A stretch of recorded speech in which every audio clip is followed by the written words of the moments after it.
everyone knows the name. Almost nobody knows what is actually inside it. The Central Intelligence Agency is the most recognized intelligence organization in the world. It appears in movies, in news headlines, in political debates. Most people feel like they understand what it does. Spies, secrets, foreign operations. But the CIA is not one organization. It is five. Five separate directorates, each with its own chain of command, its own budget allocation, its own mission, and in some cases, its own secrets that the other directorates are not fully cleared to know. Some of these divisions are exactly what you imagine when you think of the CIA. Others are so far removed from the spy movie version that most people refuse to believe they exist inside the same agency. Today, we are going inside every one of them. Before we get there, it is worth understanding how the CIA was built. The agency was created in 1947 under the National Security Act, signed by President Truman in the aftermath of World War II. The attack on Pearl Harbor had made one thing brutally clear. The United States had no coordinated foreign intelligence capability. Multiple agencies held pieces of critical information, and none of them were talking to each other. Thousands of Americans died because the dots were never connected. The CIA was supposed to fix that. One agency, unified foreign intelligence, reporting directly to the president. What it became is significantly more complex than what Truman signed into law. Over the following decades, as the Cold War deepened and global threats multiplied, the CIA expanded in ways that were never publicly announced. New capabilities were added. New divisions were created.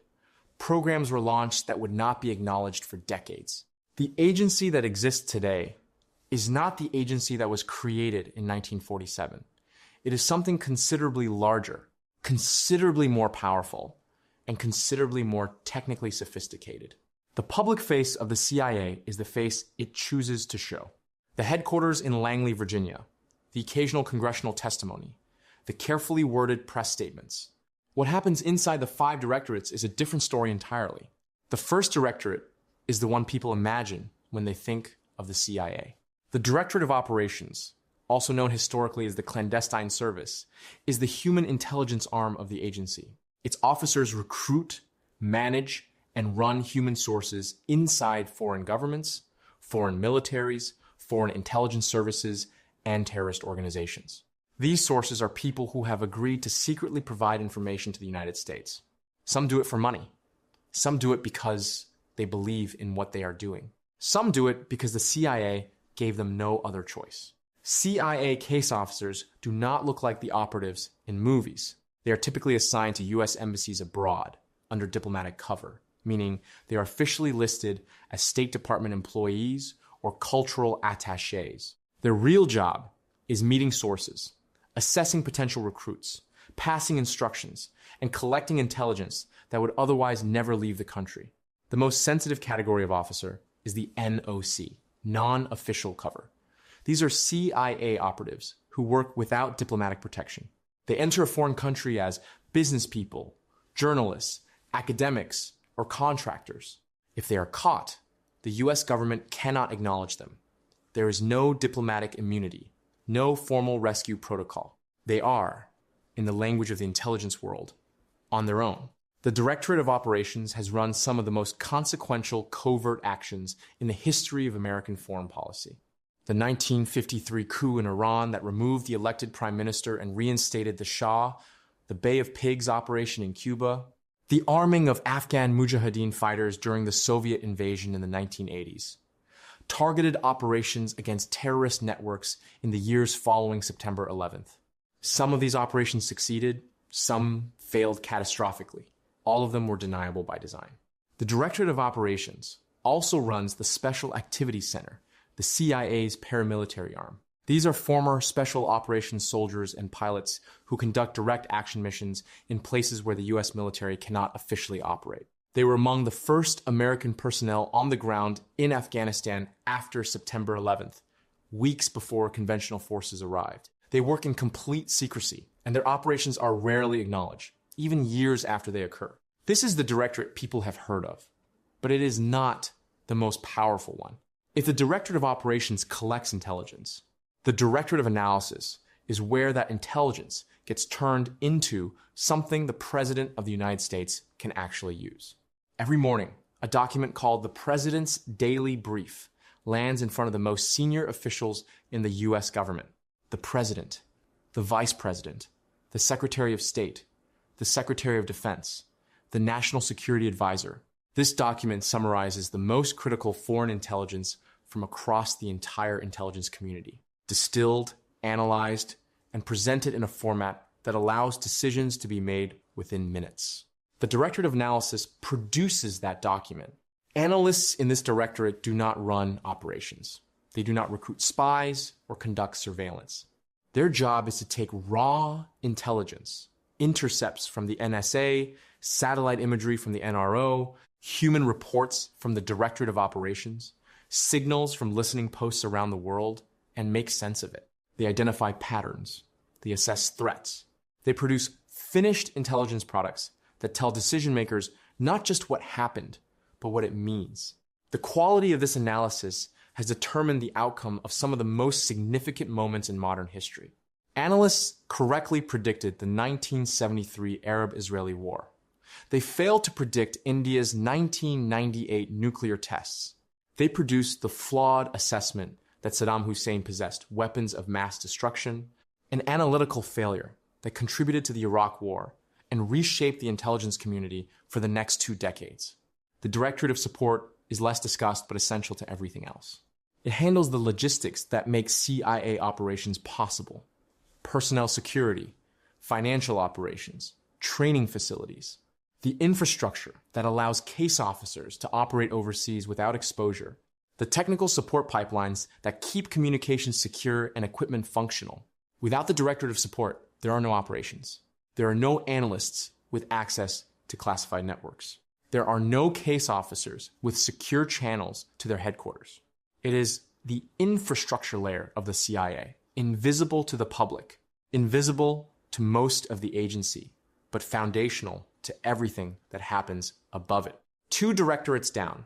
The next 2 are the ones almost nobody talks about. The Directorate of Science and Technology is the most secretive division inside the CIA, and it may be the most powerful. Its mission is to develop, acquire, and deploy technical collection systems and capabilities that do not exist anywhere else. This is the directorate that builds the tools, the surveillance equipment, the communications interception systems, the technical implants, the devices and capabilities that make collection possible in environments where a human officer cannot survive. During the Cold War, the Directorate of Science and Technology ran the U-2 spy plane program, the high-altitude reconnaissance aircraft that flew over the Soviet Union, capturing imagery that had never been seen before.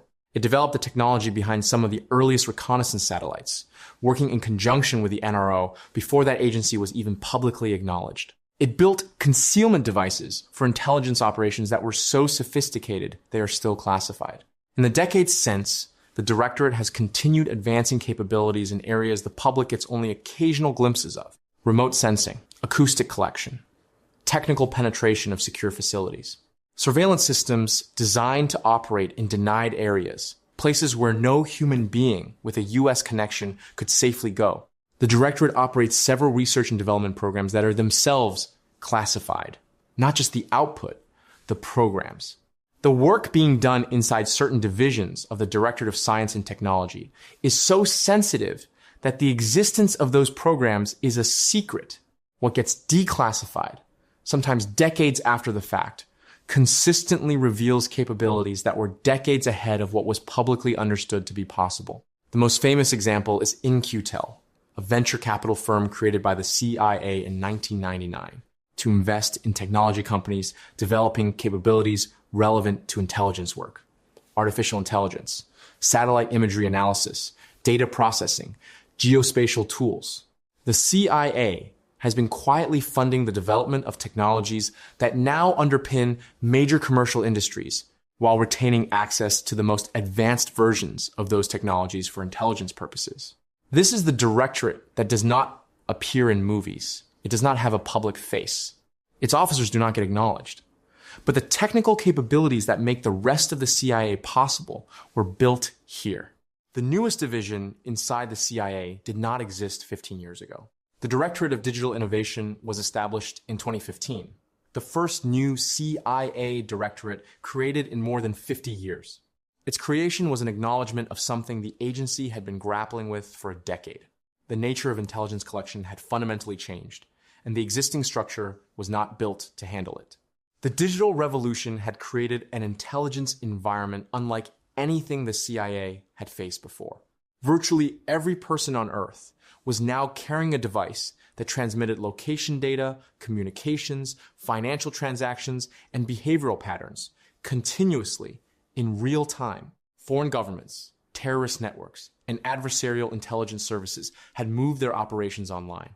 The CIA needed a directorate specifically designed for this environment. The Directorate of Digital Innovation handles cyber operations and digital collection at a scale that was not conceivable when the agency was founded. It runs offensive cyber programs, operations designed to penetrate foreign networks, extract intelligence, and in some cases, disable systems. It manages the CIA's use of artificial intelligence to process and analyze intelligence at volumes that human analysts could never handle manually. It handles the agency's engagement with commercial technology, ensuring that the CIA's technical capabilities remain ahead of what adversaries can acquire on the open market. The Directorate also oversees covert cyber operations that are designed to look like they came from somewhere else entirely. Operations with no fingerprints, no attribution. The kind of capability that intelligence services had dreamed of for generations and the digital age finally made possible. 5 directorates, 1 agency, each one more capable than the public version of the CIA that appears in headlines and congressional testimony. The CIA that most people think they know is the version that has been approved for public consumption. The actual organization, the one with 5 separate directorates, a paramilitary arm, a venture capital fund, classified technical programs, and offensive cyber operations running right now, is something considerably different. And the CIA is just one of 18 agencies.